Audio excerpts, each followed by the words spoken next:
Hey, what's up? Welcome back to the channel. We got a new Battlefield update as well as a brand new community post going over anti-cheat, and DICE has some things to say there. Not gonna lie to you, recording this game just after I had a not so good time playing it, so you know, maybe some spicy takes in this video. So, if you want to stay up to date with everything Battlefield 6, this is the channel for you. Hit the like button, hit the sub button, all links are in the description, and swing by the streams. I stream every single day. Also, if you're a fellow UFC enjoyer, who do you got, Volkanovski or Lopez? Comment down below. Alright, so this new update called 1.1.3.6 is not out as of recording this video. It will be available on Tuesday, February 3rd. This update, in the words of DICE, is a small quality of life update focused on polish, stability, and targeted fixes. And they're right. Small is the correct word. I mean, listen, guys, I'm just going to say this before I even go over the patch notes. Season 2's official patch notes, whenever they release the big update, they better be God's gift to fucking gaming itself, okay? Like, when the Season 2 patch notes drop for this game, I better ascend. I better hear angels, lights come down, a lightning strike in the distance. Because this update right here, as we'll figure out, well, it is definitely on the smaller, more targeted side of things. So the major updates for this particular patch notes are, they address some weird like player movement issues, and people are misinterpreting this. They're reading these movement things and they're going, oh my god, they're gonna gut the movement. No, they are fixing a very strange case in RedSec in particular, where you can basically chain jump and gain momentum.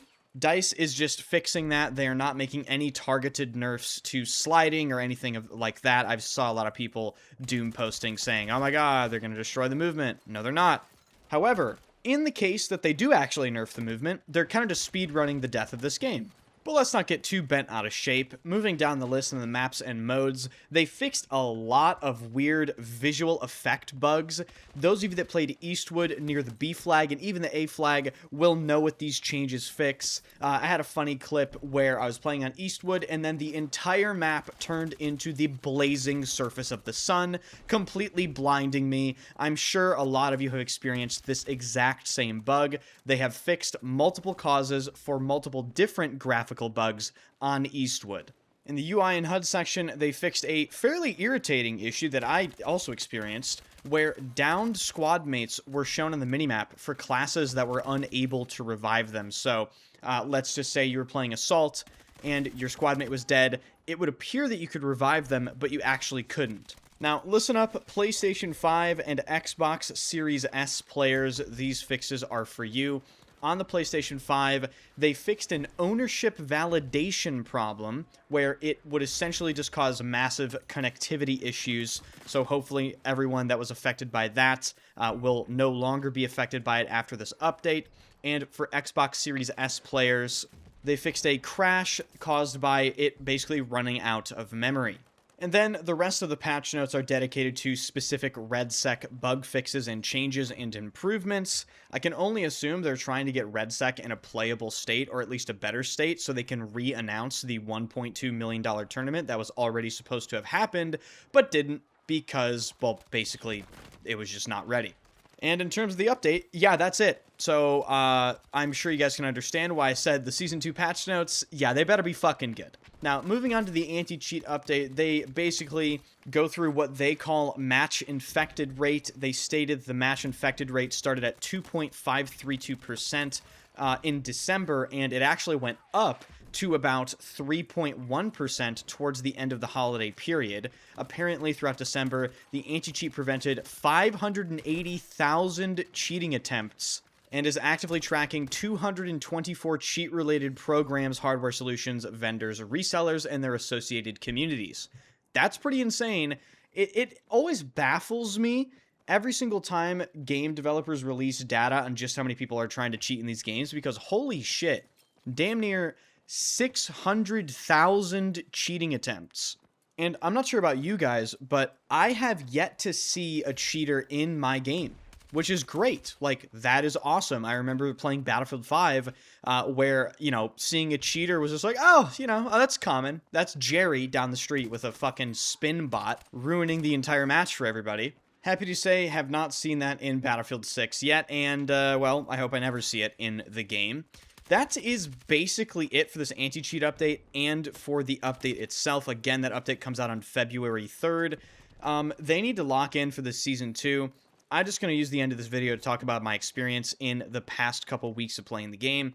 Obviously, being a content creator, I do play it more than most people, but a lot of people think I play the game for a long time. I don't. I play the game for maybe 2, maybe 3 hours a day, and again, that's for a fucking living. I can't play more than that because the game is so dreadfully boring, if you want the truth. And I realize this is like first world problems, but listen, we're talking about the game because we all play the game. So we're just going to have an adult conversation about this. The game needs depth.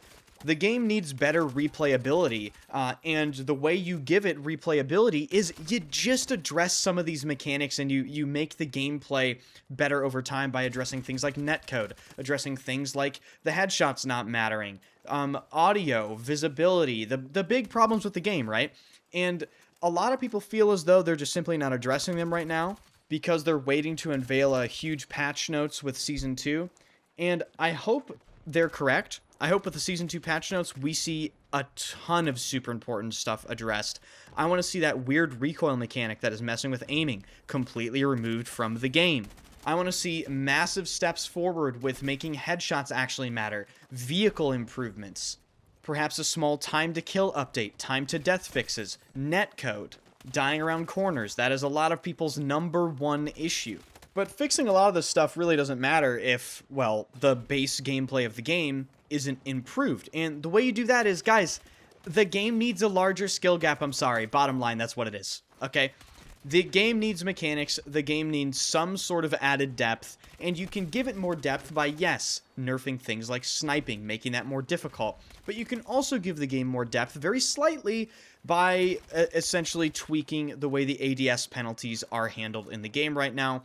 I feel like they're completely overtuned for how mid the movement is. I mean, the movement is fucking mid. Can we not lie? I see these Redditors get on there and just fucking lie about how effective it is. People are saying, oh, people slip and slide around everywhere. And it's like they're levitating. It's like, what? What game? This game's movement is geriatric in nature, okay? It simply doesn't need to be as heavily penalized as it currently is right now with the aim down sights multiplier, which that is the main thing holding back from the infantry skill gap in depth. So I would love to see that addressed. It would make playing the game so much more enjoyable, but I highly doubt they'll address that because, oh no, you can't make anything take even a little bit of skill or else you'll upset the fucking Meal Team 6 players. So basically, the wait for Season 2 continues. I am really heavily anticipating Season 2's patch notes. I think Season 2's patch notes, for me, it might be the most important update I've seen for a Battlefield game in a number of years.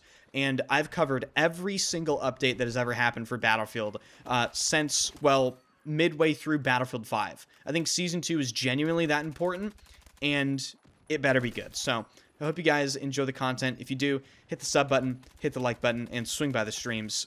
Those of you that watch UFC, honestly, I have a bad feeling about this one, boys. I don't know why. I feel like Volkanovski's going to get chinned. I have a terrible feeling. I don't want to see it happen, but man, I just can't shake it. So let me know what you think about everything, and I will see you guys in the next video.